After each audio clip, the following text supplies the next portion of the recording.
ठीक है ना, कैमरा सीधा कर लो तो, हाँ ठीक। बस्तर में 4 दशक से माओवाद था और वो 31 मार्च को सरकार के दावे के अनुसार ख़त्म हो गया। इसके पहले जब तक माओवाद था तो बस्तर में किसी भी चीज़ की अगर कमी होती थी, सड़क नहीं बना है, माओवादियों के कारण नहीं बना है, अस्पताल नहीं है, माओवादियों के कारण नहीं है, स्कूल नहीं है, माओवादियों के कारण नहीं है। लेकिन अब खत्म हो गया तो सरकार ये सारी व्यवस्थाएं पहुंचाने का काम कर रही है। सरकार की मंशा पे कोई सवाल नहीं है, क्योंकि सरकार बोल बार बार रही है कि हम स्कूल पहुंचाएंगे, अस्पताल पहुंचाएंगे, राशन की दुकानें पहुंचाएंगे, वो सारी व्यवस्थाएं जिससे अब तक आदिवासी दूर थे वो उनके नज़दीक लाएंगे। लेकिन ज़मीन पर ठेकेदार सरकार की उस मंशा का कितना पालन कर रहे हैं वो मैं दिखाता हूँ। नमस्कार, मैं विकास तिवारी हूँ, आप बस्तर टॉकीज़ देख रहे हैं। जिस सड़क पर मैं चल रहा हूँ और इस सड़क पर मैंने पहले भी वीडियो बनाया था, तब ये सड़क कच्ची थी और कहानी ये बताया था कि ये वो सड़क है जिसमें दिन के 12 बजे किसी के मतलब उस समय तो सड़क ही नहीं थी। आप विश्वास करें कि मैं बस्तर के जंगल में, मतलब मैं अपने मुंह से ज़रूर बोल रहा हूँ लेकिन बता रहा हूँ, वहाँ तक गया हूँ जहाँ तक जाना बहुत कठिन रहा है। लेकिन मैं आज तक, जब तक माओवाद था, कभी पुअर्ती नहीं आ पाया, हिड़मा के गांव, क्योंकि टेकलगुड़म के आगे हमको इजाज़त नहीं मिलती थी आने की। तो पुअर्ती में तब आया जब कैंप लग गया। कैंप लग गया उसके बाद में तब मैंने बताया कि रात 9 बजे मैं कैसे वहाँ आ रहा हूँ। ये बदलाव, उस बदलाव के साथ अब देखिए हिड़मा के गाँव के लिए जाने वाली ये सड़क है और ये सड़क की स्थिति देखिए। दरअसल इसका एक कारण ये भी है कि आगे और भी सड़क का निर्माण हो रहा है, तो भारी वाहनें यहाँ से चल रही हैं। पता नहीं ये सड़क पूरी हुई है कि नहीं, हैंडओवर हुई है कि नहीं हुई है, लेकिन सड़क निर्माण, इसके ऊपर डामरीकरण का काम हो चुका है। इसके ऊपर हो सकता है कि जो अधिकारी हैं या ठेकेदार हैं वो अपना तर्क दें कि अभी कई लेयर में डामरीकरण का काम बचा है, लेकिन ये बेस है, आप समझिए। देखिए अभी इस सड़क को कुछ ही महीने हुए हैं और ये कुछ ही महीने की सड़क जो है ये आप देख रहे होंगे कि किस तरह से बनी है। अभी खैर बारिश भी है और लेकिन बारिश इस सड़क के उखड़ने की मुख्य वजह नहीं है। मुख्य वजह है कि यहाँ से जो गाड़ियाँ चल रही हैं, लेकिन जो गाड़ियाँ चल रही हैं वो सड़क के नीचे, डामर के नीचे जो स्थिति है उसे उजागर कर रही हैं। आप देख रहे हैं ये सड़क है और सड़क के नीचे में ये मिट्टी। अब मैं बहुत ज़्यादा, क्योंकि मैं इंजीनियरिंग का स्टूडेंट नहीं रहा हूँ और सड़क की बहुत सारी गुणवत्ता की जानकारी मेरे को इस तरह से नहीं है बारीकी से कि कितने लेयर में क्या होना चाहिए और क्या। लेकिन मैं एक चीज़ देख रहा हूँ, अभी मैं तुमल पहाड़ गया हुआ था, तुमल पहाड़ में एक पूरे पहाड़ को नेस्तो नाबूद कर दिया गया है सड़क के नाम पर, और पता नहीं वहाँ किस गुणवत्ता की सड़क बनी। लेकिन ये सड़क आप देखिए बिलबिलाने लगी। अब आप सोचिए कि सरकार बोलती है कि इस इलाके में हर वो व्यवस्था पहुँचाएँगे, तो व्यवस्था बाद पहुँचेगी, भ्रष्टाचार पहले पहुँच चुकी है। भ्रष्टाचार सड़क के साथ कंधे से कंधा मिलाकर चल रही है। ये बता रही है कि जब सड़क में ये स्थिति है तो बाकी व्यवस्थाओं में क्या स्थिति होगी वो आप देख सकते हैं। जहाँ तक नज़र जाएगी आपकी ये पूरी डामरीकृत सड़क है।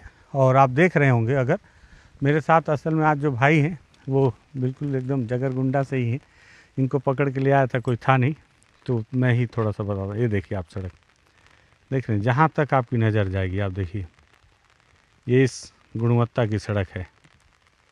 तो ये अभी शुरुआती चरण में इस तरह की सड़कें बन रही हैं और अब जो है, किसी समय में यहाँ सड़क बनाना चुनौती थी। मैं हमेशा बताता था कि सिर्फ हमारे बस्तर की एक ऐसी सड़क है जहाँ पे डामर, मिट्टी, मुरुम, गिट्टी, इन सब मटेरियल के अलावा जवानों का खून भी लगता है। आसान नहीं है यहाँ सड़क बनाना, लेकिन अब सड़क बनाना आसान है, क्योंकि अब सारे मटेरियल में से वो जो एक्स्ट्रा मटेरियल था, जवानों का खून, अब वो खून इन सड़कों पर नहीं लगेगा। लेकिन उसके बावजूद ठेकेदार जो है इस तरह की सड़क के क्वालिटी का यहाँ पे निर्माण कर रहे हैं, इस क्वालिटी की सड़क का। और ये कब तक टिकेगी? असल में वो बोलते हैं ना कि जंगल में मोर नाचा किसने देखा, तो जंगल में मोर नाच रहा है, ये सड़क जो है मोर है, ये नाच रही है, कौन देखने आएगा? कागजों में दिखा दिया जाएगा कि हम हिड़मा के गांव तक सड़क बना दिए, हिड़मा के गांव से होते हुए हम चेरला तक सड़क बना दिए, हम यहाँ तक सड़क बना दिए, चारों सड़कों का जाल बिछा दिए। अधिकारी भी उस काम को फटाफट निपटाने के चक्कर में अधिकारी सरकार को दे देंगे, फिर मंत्री उसको बताएंगे, सरकार अपनी उपलब्धियों के तौर पर बताएगी कि माओवाद समाप्त करने के बाद हमने क्या किया, हमने सड़कें बनाई, हमने व्यवस्थाएं पहुंचाने का काम किया। लेकिन अभी मैं तुमलपाड़ गांव से आ रहा हूं। तुमलपाड़ गांव वालों का कहना है कि वहां आंगनबाड़ी बननी है। वो जो खदान के तौर पर खोद दिया गया पूरा पहाड़, उस आंगनबाड़ी के लिए गिट्टी नहीं दिया गया ठेकेदारों के द्वारा, बीआरओ के अधीन कोई निजी कंपनी के द्वारा काम किया जा रहा है, लेकिन वहाँ तक वो गिट्टी नहीं दी गई आंगनबाड़ी के लिए। आंगनबाड़ी बनना है। जिस स्पीड से यहाँ पे सड़कें बन रही हैं, अभी तक वहाँ अस्पताल, स्कूल, आंगनबाड़ी बन तो नहीं पाएगा, लेकिन इसकी नींव तक नहीं धरी गई। मुझे लगता है कि चहुओर विकास होना चाहिए हर क्षेत्र में, केवल सड़कें ना बना दें। जब सड़क बनी रही है तो जब पहले जहाँ सड़कें नहीं होती थी वहाँ भी भवन निर्माण होते थे किसी तरह भी। अबुझमाड़ में मैंने देखा है, जब सड़क के लिए आपने बेस तैयार किया तो उसी दौरान आपको आंगनबाड़ी, स्कूल और इनका भी बेस तैयार कर देना था। उसका बेस नहीं तैयार किया गया है। इसका मतलब है कि अभी सिर्फ आप सड़कों पे ही फोकस करके रखे हैं, लेकिन गांव वालों को सड़क के अलावा और भी व्यवस्थाओं की आवश्यकता होती है, जिसमें जो मैंने पहले बताया, शिक्षा, स्कूल और राशन का चावल, सारी चीज़ें। खैर, अब सरकार करेगी, जैसे जैसे करेगी, नहीं करेगी, दोनों चीज़ें मैं बताता जाऊँगा। सरकार कोई काम अच्छा करेगी वो भी बताऊँगा कि कुछ अच्छा हुआ है, जो काम अच्छा नहीं होगा उसको भी उसी मजबूती के साथ बताऊँगा। लेकिन मुझे लगा कि ये गांव पूरे देश में बहुत विख्यात गांव है, क्योंकि वो हिड़मा का गांव है।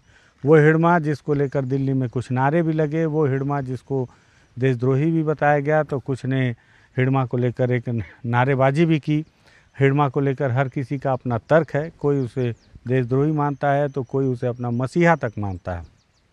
हिड़मा को लेकर संगीत भी बना, युवाओं में काफ़ी क्रेज़ भी था, जो भी है। लेकिन ये हिड़मा का गांव, उसके गांव तक जाने वाली ये सड़क, और इस सड़क को अगर आप देखेंगे तो तकलीफ़ होगी, क्योंकि इस इलाके में बनने वाली हर सड़क लाखों में नहीं करोड़ों रुपए में बन रही है।